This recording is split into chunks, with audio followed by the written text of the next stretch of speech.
प्रिय भक्तों, शनिवार के दिन या शनिवार से पहले आप चाहते हैं कि शत्रु के हर एक तरह के अनिष्ट को रोका जाए और धन में वृद्धि हो, घर में पैसा नहीं बन रहा है, या पुत्र को किसी भी प्रकार की नौकरी में बाधाएं उत्पन्न हो रही है, या किसी भी प्रकार का सरकारी काम बनते बनते रुक जा रहा है, या कोई आप पे बहुत ही बुरी नजर गड़ाए बैठा है, तो ऐसे व्यक्तियों से बचने के लिए आज आपको हम एक ऐसा अद्भुत और दिव्य चमत्कारी मंत्र के बारे में बताएंगे जिसके उच्चारण मात्र से ही आपके जीवन में सुखों की लहर छा जाएगी। तो प्रिय भक्तों, आज का मंत्र बहुत ही शक्तिशाली है। इस मंत्र का अनादर ना करें, ना ही मंत्र का अपमान करें, बीच में वीडियो छोड़कर ना जाए। जीवन के कुछ मिनट देने से अगर आपको खुशियां प्राप्त हो सकती हैं, तो इन खुशियों को आपको लेना अवश्य चाहिए, क्योंकि प्रभु की कृपा कब आप पर बरस जाए आपको भी पता नहीं होता है। प्रभु आप तक अगर ये वीडियो पहुंचा रहा है तो प्रभु की कृपा आप पर होनी तय है। यदि जब प्रभु कुछ चीज देना चाह रहे हैं, हनुमान जी महाराज आपके जीवन का कल्याण करना चाह रहे हैं, यदि उस समय ही आप लेने के लिए हाथ आगे नहीं बढ़ाओगे तो आपके जीवन में किसी भी प्रकार के सुख नहीं होंगे और आप शत्रु बाधा से सदा ही पीड़ित रहोगे, जिससे आप कभी बाहर निकल नहीं पाओगे। क्योंकि जब भगवान आपकी मदद कर रहे हैं तब आप मदद लेना नहीं चाहते हो और आप मंत्रों का अपमान करके वीडियो को बीच में ही छोड़ के चले जाते हो। तो प्रिय भक्तों, आज का मंत्र बहुत ही अद्भुत है। इस मंत्र के नियमित पाठ से सभी प्रकार के रोग और दुख दूर होते हैं। भक्तों, यदि शत्रु की बाधा आप पे प्रबल है तो आप पंचम के हनुमान जी महाराज का चित्र अपने द्वार पर अवश्य ही लगाएं, जिससे जो भी शत्रु की नकारात्मक ऊर्जा आपके घर में प्रवेश करने वाली है वो वहीं पे ही रुक जाएगी और जो घर की बाधा है वो अंदर ही अंदर जल उठेगी और आपके घर से ही बाहर निकल चली जाएगी। और प्रिय भक्तों, ऐसा करने से प्रभु श्री हनुमान जी महाराज की कृपा सदा आपके घर पे ही बनी रहती है।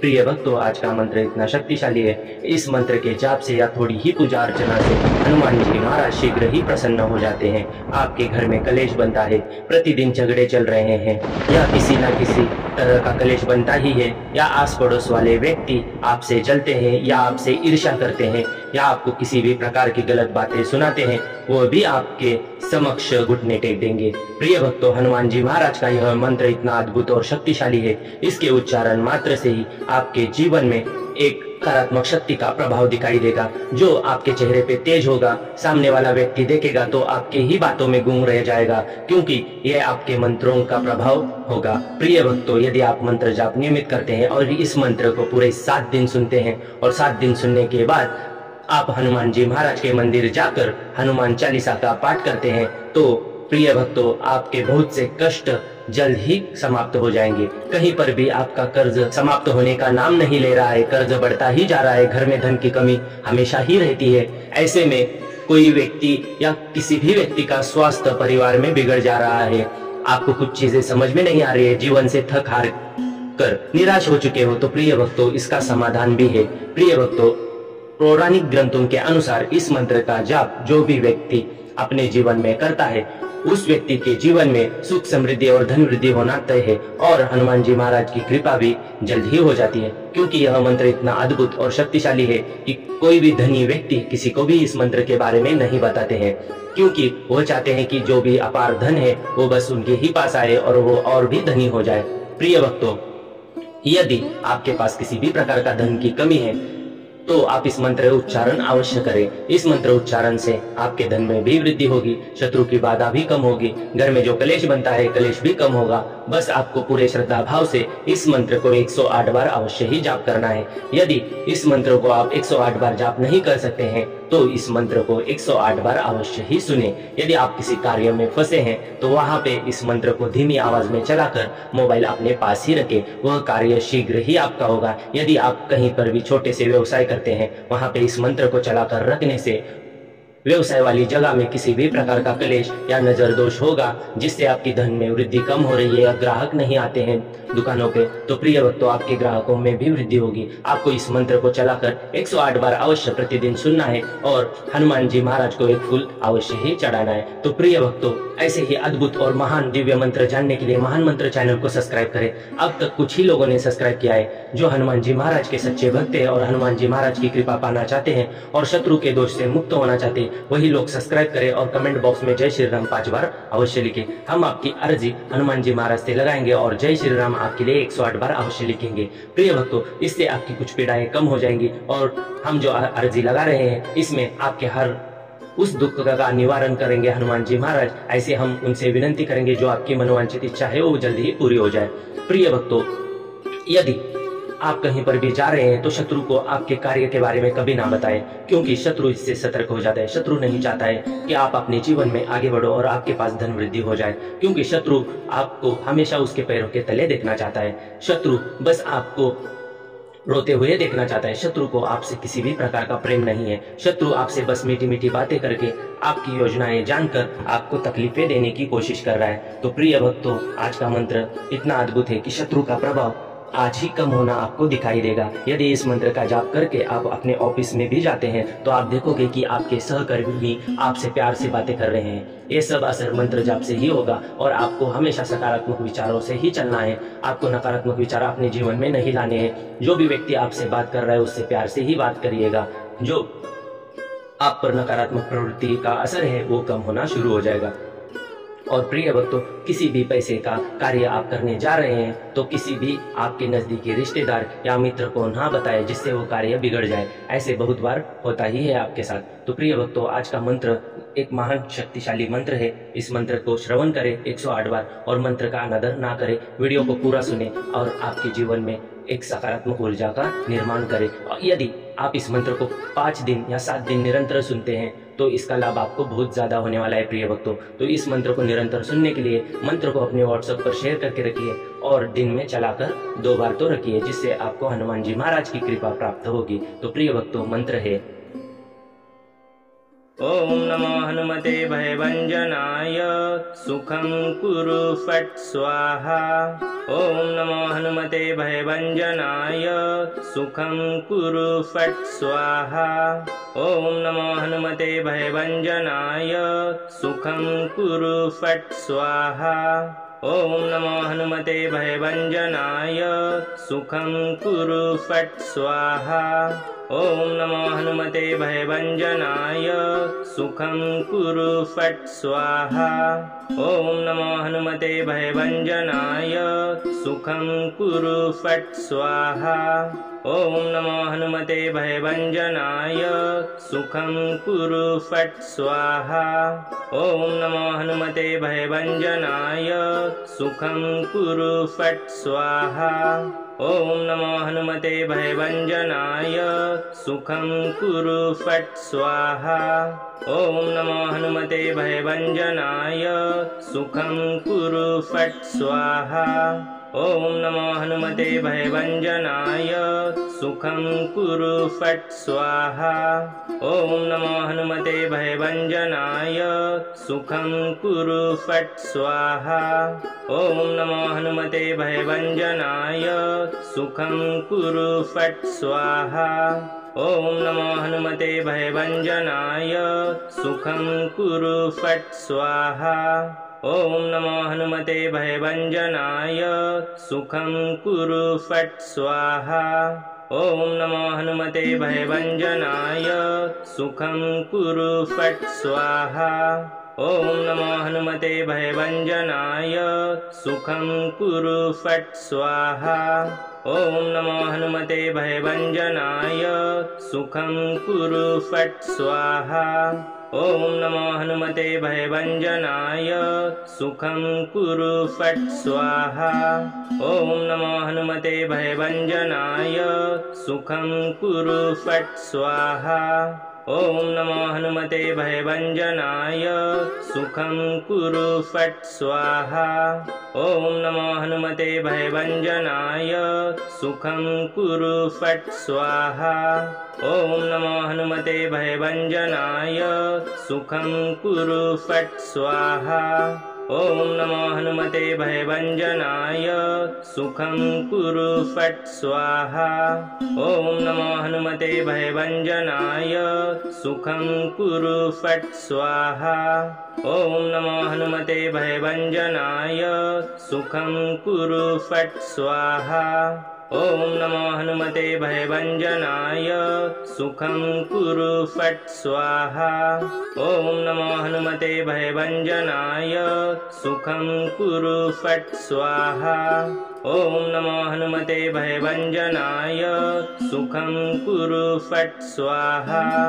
ॐ नमो हनुमते भयभञ्जनाय सुखं कुरु फट् स्वाहा। ॐ नमो हनुमते भयभञ्जनाय सुखं कुरु फट् स्वाहा। ॐ नमो हनुमते भयभञ्जनाय सुखं कुरु फट् स्वाहा। ॐ नमो हनुमते भयभञ्जनाय सुखं कुरु फट् स्वाहा। ॐ नमो हनुमते भयभञ्जनाय सुखं कुरु फट् स्वाहा। ॐ नमो हनुमते भयभञ्जनाय सुखं कुरु फट् स्वाहा। ॐ नमो हनुमते भयभञ्जनाय सुखं कुरु फट् स्वाहा। ॐ नमो हनुमते भयभञ्जनाय सुखं कुरु फट् स्वाहा। ॐ नमो हनुमते भयभञ्जनाय सुखं कुरु फट् स्वाहा। ॐ नमो हनुमते भयभञ्जनाय सुखं कुरु फट् स्वाहा। ॐ नमो हनुमते भयभञ्जनाय सुखं कुरु फट् स्वाहा। ॐ नमो हनुमते भयभञ्जनाय सुखं कुरु फट् स्वाहा। ॐ नमो हनुमते भयभञ्जनाय सुखं कुरु फट् स्वाहा। ॐ नमो हनुमते भयभञ्जनाय सुखं कुरु फट् स्वाहा। ॐ नमो हनुमते भयभञ्जनाय सुखं कुरु फट् स्वाहा। ॐ नमो हनुमते भयभञ्जनाय सुखं कुरु फट् स्वाहा। ॐ नमो हनुमते भयभञ्जनाय सुखं कुरु फट् स्वाहा। ॐ नमो हनुमते भयभञ्जनाय सुखं कुरु फट् स्वाहा। ॐ नमो हनुमते भयभञ्जनाय सुखं कुरु फट् स्वाहा। ॐ नमो हनुमते भयभञ्जनाय सुखं कुरु फट् स्वाहा। ॐ नमो हनुमते भयभञ्जनाय सुखं कुरु फट् स्वाहा। ॐ नमो हनुमते भयभञ्जनाय सुखं कुरु फट् स्वाहा। ॐ नमो हनुमते भयभञ्जनाय सुखं कुरु फट् स्वाहा। ॐ नमो हनुमते भयभञ्जनाय सुखं कुरु फट् स्वाहा। ॐ नमो हनुमते भयभञ्जनाय सुखं कुरु फट् स्वाहा। ॐ नमो हनुमते भयभञ्जनाय सुखं कुरु फट् स्वाहा। ॐ नमो हनुमते भयभञ्जनाय सुखं कुरु फट् स्वाहा। ॐ नमो हनुमते भयभञ्जनाय सुखं कुरु फट् स्वाहा। ॐ नमो हनुमते भयभञ्जनाय सुखं कुरु फट् स्वाहा। ॐ नमो हनुमते भयभञ्जनाय सुखं कुरु फट् स्वाहा। ॐ नमो हनुमते भयभञ्जनाय सुखं कुरु फट् स्वाहा। ॐ नमो हनुमते भयभञ्जनाय सुखं कुरु फट् स्वाहा। ॐ नमो हनुमते भयभञ्जनाय सुखं कुरु फट् स्वाहा। ॐ नमो हनुमते भयभञ्जनाय सुखं कुरु फट् स्वाहा। ॐ नमो हनुमते भयभञ्जनाय सुखं कुरु फट् स्वाहा। ॐ नमो हनुमते भयभञ्जनाय सुखं कुरु फट् स्वाहा। ॐ नमो हनुमते भयभञ्जनाय सुखं कुरु फट् स्वाहा। ॐ नमो हनुमते भयभञ्जनाय सुखं कुरु फट् स्वाहा। ॐ नमो हनुमते भयभञ्जनाय सुखं कुरु फट् स्वाहा। ॐ नमो हनुमते भयभञ्जनाय सुखं कुरु फट् स्वाहा। ॐ नमो हनुमते भयभञ्जनाय सुखं कुरु फट् स्वाहा। ॐ नमो हनुमते भयभञ्जनाय सुखं कुरु फट् स्वाहा। ॐ नमो हनुमते भयभञ्जनाय सुखं कुरु फट् स्वाहा। ॐ नमो हनुमते भयभञ्जनाय सुखं कुरु फट् स्वाहा। ॐ नमो हनुमते भयभञ्जनाय सुखं कुरु फट् स्वाहा। ॐ नमो हनुमते भयभञ्जनाय सुखं कुरु फट् स्वाहा। ॐ नमो हनुमते भयभञ्जनाय सुखं कुरु फट् स्वाहा। ॐ नमो हनुमते भयभञ्जनाय सुखं कुरु फट् स्वाहा। ॐ नमो हनुमते भयभञ्जनाय सुखं कुरु फट् स्वाहा। ॐ नमो हनुमते भयभञ्जनाय सुखं कुरु फट् स्वाहा। ॐ नमो हनुमते भयभञ्जनाय सुखं कुरु फट् स्वाहा। ॐ नमो हनुमते भयभञ्जनाय सुखं कुरु फट् स्वाहा। ॐ नमो हनुमते भयभञ्जनाय सुखं कुरु फट् स्वाहा। ॐ नमो हनुमते भयभञ्जनाय सुखं कुरु फट् स्वाहा। ॐ नमो हनुमते भयभञ्जनाय सुखं कुरु फट् स्वाहा। ॐ नमो हनुमते भयभञ्जनाय सुखं कुरु फट् स्वाहा। ॐ नमो हनुमते भयभञ्जनाय सुखं कुरु फट् स्वाहा। ॐ नमो हनुमते भयभञ्जनाय सुखं कुरु फट् स्वाहा। ॐ नमो हनुमते भयभञ्जनाय सुखं कुरु फट् स्वाहा। ॐ नमो हनुमते भयभञ्जनाय सुखं कुरु फट् स्वाहा। ॐ नमो हनुमते भयभञ्जनाय सुखं कुरु फट् स्वाहा। ॐ नमो हनुमते भयभञ्जनाय सुखं कुरु फट् स्वाहा। ॐ नमो हनुमते भयभञ्जनाय सुखं कुरु फट् स्वाहा। ॐ नमो हनुमते भयभञ्जनाय सुखं कुरु फट् स्वाहा। ॐ नमो हनुमते भयभञ्जनाय सुखं कुरु फट् स्वाहा। ॐ नमो हनुमते भयभञ्जनाय सुखं कुरु फट् स्वाहा। ॐ नमो हनुमते भयभञ्जनाय सुखं कुरु फट् स्वाहा। ॐ नमो हनुमते भयभञ्जनाय सुखं कुरु फट् स्वाहा। ॐ नमो हनुमते भयभञ्जनाय सुखं कुरु फट् स्वाहा। ॐ नमो हनुमते भयभञ्जनाय सुखं कुरु फट् स्वाहा। ॐ नमो हनुमते भयभञ्जनाय सुखं कुरु फट् स्वाहा। ॐ नमो हनुमते भयभञ्जनाय सुखं कुरु फट् स्वाहा। ॐ नमो हनुमते भयभञ्जनाय सुखं कुरु फट् स्वाहा।